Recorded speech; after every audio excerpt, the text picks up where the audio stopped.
Jesus Christ, you left a bolt on it. Guys, he left a bolt on it. What's going on, guys? What's cracking today? We're working on That's not Cat's car. Why is your shitty ass car on the lift, Colton? Turbo time. Turbo time, let's go. So guys, there's a lot of stuff we didn't record. If you can see here, we got a box, oh crap. Yeah, a lot has been done already. All the fluid's out of it, dripping out the last bit of power steering fluid. We're trying to keep this clean so you see like some rags and stuff, but go under here, drive shaft's out, all the exhaust stuff's off. Those bolts wouldn't come off even with a 1/2 inch impact, and then they just started to round off. So Colton got the old hacksaw out. And yeah, so fluid for that's out. The fuel system's been unhooked. I think all the grounds are undone.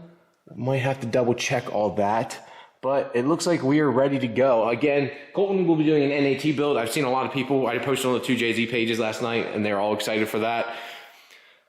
This should be fun. So I'm trying to think of anything else. I think that's it. Oh, we got to pull this pipe off here yet for that. Did you get that hose clamp? No.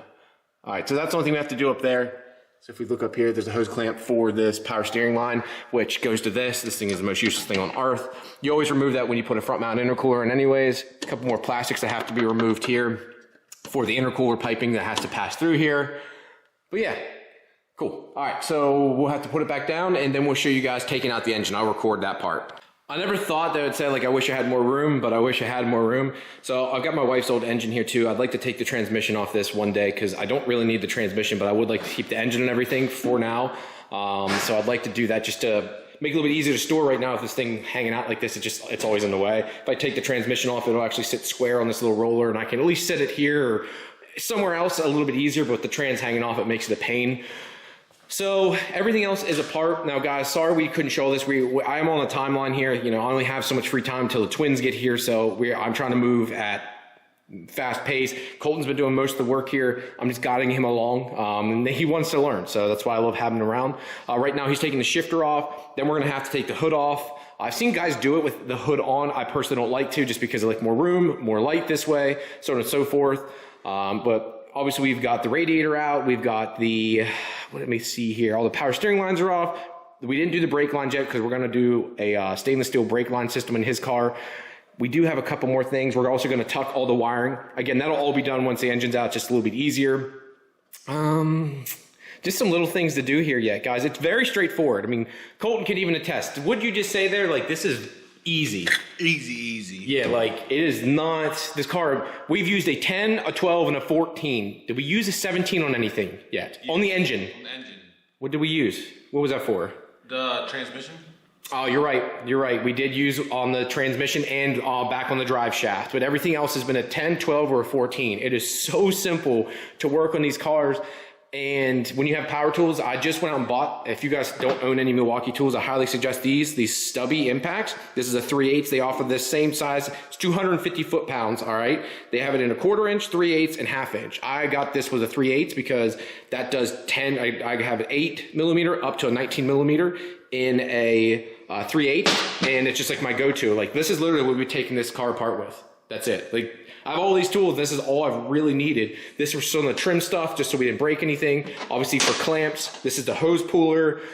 This is just some Harbor Freight ratchets. We did have to have a 90 tooth ratchet. You can see here, we had to get that. I need a little bit better clearance for the AC pump down there. But legitimately, this is all we used. We didn't do anything crazy. You can see all the bags of bolts here.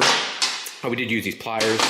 1/2 inch did come in handy for the one thing. Forget what it was, but that's it. This 21 is actually for my lug nuts for the wife's car. We didn't use that. But yeah, that's it, guys. It's very, very straightforward. I'm beyond pumped. And one thing I would say, and Colton noticed it too, his engine is clean. Like, yes, there's great grease and grime and stuff here and there, but the actual front part of the engine is really clean. So that means the front main seal never leaked, which is awesome. I'm curious how the cam gears and all that stuff look. So yeah, I'm actually gonna take you back here while he's inside the interior. How's the shifter coming off? Good. Squeeze in here with you real quick. So you're gonna have to take those 10s off that there. You want me to go ahead and grab that for you here? Let me go ahead, come over here, look at me. I'm not doing shit. Like, here's what's nice. I mean, Colton didn't fuck around either, guys. I'm literally just, he's like, I need this, hand me this, let's do this. I just tell him what some of the stuff is, and he goes from there. Will you take the goddamn tool already before I beat it against your forehead? That fucking 5 or 6 head of yours. Got it.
The noise right now, but I had to show Colton this little trick here. He's like, dude, the flywheel's spinning. So what you do is just put a little bolt, use one of the studs off the flywheel there, and it holds it in place. He just broke them all loose. Now he's going to use the Milwaukee Impact to go ahead and rip those out. That should have enough bump to take them out. They're still in there pretty damn tight. They're all broken loose first, so this should help some. And then we can put up in the stand after this W58. He already said like how light it is, which is insane compared to even the A340. Like, power tools are life, man. They change everything. Colton over here. Colton, what are you doing? Removing a harness. Removing a harness. Say hi, Court. Hi. Hi. So this genius here decided that he wanted to build an NA engine. I don't know why you're doing this. I would never do this. This is a terrible idea. More power, baby. More power, baby. So engine is out, and he's starting to take apart the harness right now. He was kind enough to just help me with my wife's engine over here. Court's supervising. You're doing a great job, by the way. Thank you so much. You're doing a great job supervising. So first things first, taking off the harness. Now, the big thing is we don't need to really save the harness. So if you guys see us cut wires or do anything, it's because it doesn't matter. There's a couple plugs we need to save for Jose Valia at Kaizen Motorsports. I say Kaizen, not Kaizen, as it pisses him off. That's how you're supposed to properly say it, but a couple of those plugs he's gonna need for the harness itself. What are you trying to do over here? No, I'm just waiting for you to quit talking so I can work. Wow, wow. Anyways, guys, if you want a red Supra, I have one here in my garage. It's not my problem. Come get it. Doesn't have a title, but not my problem. Come get it today.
Christ, you left a bolt on it.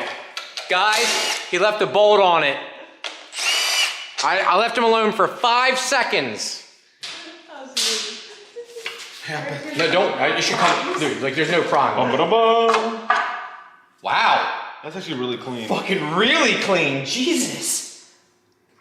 Last owner actually took care of the engine. I'm like, somebody. Hey, we don't do oil changes. We just burn it. Wow. Or do burnouts. Wow. No scarring. Really clean. So take your fingernail and go across the yeah, lobe. it's like nothing. Yeah. A little bit of scarring right there. Wow. That's impressive. Go ahead and take this one off next, but those you can sell, so put that in the sell box. So put that over there. We won't be reusing those.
Guys, unfortunately, I didn't record taking off the pan, so I didn't get that. And again, we were trying to do this fast. I am limited on time. He can only come at night, so I mean, I don't have time to like say, hey, let's slow down. Like we really are in a crunch time, and it does make it hard when you're trying to record and be on a crunch time like that. So I apologize. Putting it back together, we're going to do a very good job of detailing it out. I told him, that's something, that I want to make sure we detail. There's a lot of guys out there going NAT, and I know I've had a lot of you guys say like, Ryan, could you please go on that end? Could you be as detailed as possible? And I plan on doing so. So when we install the head, what we use, why we're using it, I plan on being very detailed and cutting that up into sections. I'm going to call this my NAT build. This first video, as you guys saw, is not anything crazy. I just wanted to have this documented for Colton because I really respect this kid. He works his butt off like I showed you there. We like to joke around, but the kid hustles. I mean, the kid works hard. He asks me questions. He wants to learn, and I have much respect for this kid. One thing I wanted to say before we go any further too is we are going to use the stock bottom end. Now everyone's going to say, Ryan, what are you doing? Here's the thing. What we're planning on doing is going to be an E85 car, so we are going to have flex fuel in it. We're going to try and keep it simple. We're going to just run a single pump for now and stuff. We're going to modify the fuel hanger and all that kind of thing. We're going to keep this as simple as possible, but we are going to add a flex fuel sensor. Now, to do so, you just have to put it in the return line. Again, very easy. I have the fittings to do so. We are going to do that because we are keeping the factory pistons. If you guys don't know, the 2JZ GE is a 10-to-1 compression ratio. Most guys nowadays are going to that. I know lower compression is starting to become a thing again, but 10-to-1 is a high compression engine, but it can be safely ran and run in the car with good alcohol fuel like E85. So if he's running 93 pump gas, he's got to be careful, can't run as much timing, might have to run a lot less boost, but it can be done. This still has the same block, the same crank, the same rods, and even the piston material is the same as the GTE. It is just the compression ratio that is different. So the point of this build is to try and prove that you can use a stock block just like we did in my car, just like we did in my wife's car. You can use a stock block, unmodified, use the factory bearings, everything, and it should make good power. The goal is still around 600 wheel horsepower, nothing insane, 600 to 700, nothing insane, but it should be reliable. We are going to use a fluid damper on the crank to help keep the harmonics as good as possible. It'll have all new seals. It'll have a TT oil pump. Again, I will be showing you guys all this in a later video. The biggest thing I have for you today is, can you do me one favor and please give Colton a follow? I'm going to list his name here on Instagram. I'm trying to get him to 5,000. Help me get this man to 5,000 on Instagram. The kid works, he hustles. You're going to be able to follow this build. I'll be sending him the pictures to post up. thank you guys very much, and I will talk to you later. Peace.